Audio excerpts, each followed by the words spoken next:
जो बच्चे जीते जी हमें पानी नहीं पूछते, हाँ, मरने के बाद क्या हमारा पिंडदान करेंगे। इंसान को अपना श्राद्ध करके जाना चाहिए, अपना पिंड दान करके जाना चाहिए। गौकर्ण महाराज सुबह तुंगभद्रा सरिता में स्नान करने गए और वहां भगवान सूर्य को अर्घ दे रहे थे। सुबह सुबह का समय गायत्री मंत्र के साथ भगवान सूर्य को अर्घ दे रहे हैं। ओम भूर्भुवः स्वः तत्सवितुर्वरेण्यं भर्गो देवस्य धीमहि धियो यो नः प्रचोदयात्। ओम भास्कराय विद्महे दिवाकराय धीमहि तन्नो सूर्यः प्रचोदयात्। बड़े प्यार से भगवान सूर्य को अर्घ दे रहे थे तो भगवान आदित्य ने उनके हृदय में प्रकाश किया। हे गौकर्ण,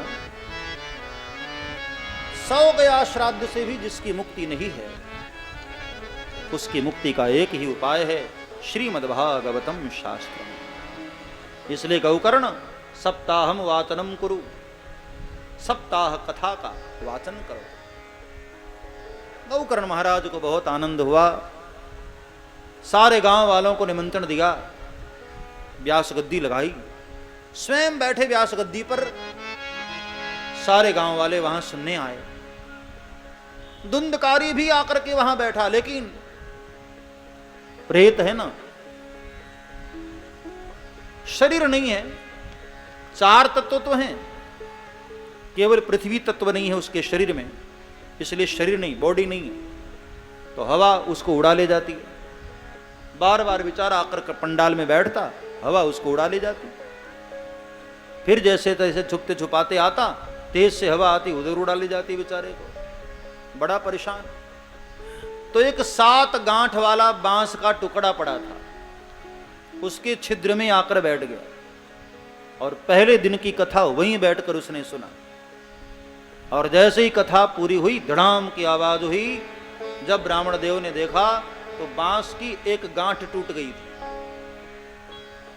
ऐसे 7 दिन तक 7 गांठें टूट गईं और दिव्य रूप धारण करके धुंधकारी प्रकट हो गया। बोलिए श्रीमद् भागवत महापुराण की जय। भागवत जी की 5 परिक्रमा किया और बड़ी तारीफ की, बड़ी प्रशंसा। धन्या भागवती वार्ता प्रेत पीड़ा विनाशिनी। धन्य है महाराज ये भागवत की कथा। मुझ जैसे प्रेत को भी आज जिसने मुक्त कर दिया, कलिकाल में इसके समान और कौन ग्रंथ हो सकता है। और अभी प्रशंसा कर ही रहा था, इतने में भगवान के पार्षद विमान लेकर आए और बड़े आदर के साथ धुंधकारी को लेकर जाने लगे। गौकर्ण महाराज ने कहा कि ओ पार्षदों, ठहरो, ये मेरे भाई को लेकर कहां जा रहे हो? बोले महाराज, इन्होंने भागवत सुनी है ना, मुक्त हो गए, भगवत धाम को जा रहे। गौकर्ण ने कहा अच्छा, कथा क्या केवल अकेले इसी ने सुनी? गांव वाले सभी तो बैठे थे कथा सुनने। हाँ, अत्रैव बहवः सन्ति श्रोतारौ मम निर्मलाः। मेरे बहुत सारे श्रोता यहां हैं, सबने कथा सुनी। हाँ, और कमाल है, विमान केवल एक के लिए लेकर आए। तब पार्षदों ने भगवान के बड़ा प्यारा जवाब दिया कि श्रवणम तु कृतम सर्वै न तथा मननम कृतम। इसलिए श्रवणस्य विभेदेन फल भेदोत्र संस्थिता। श्रवण तो सभी ने किया भाई, हाँ, लेकिन सबने अलग अलग भाव से सुना। सब मोक्ष की भावना से थोड़ी कथा सुनते हैं।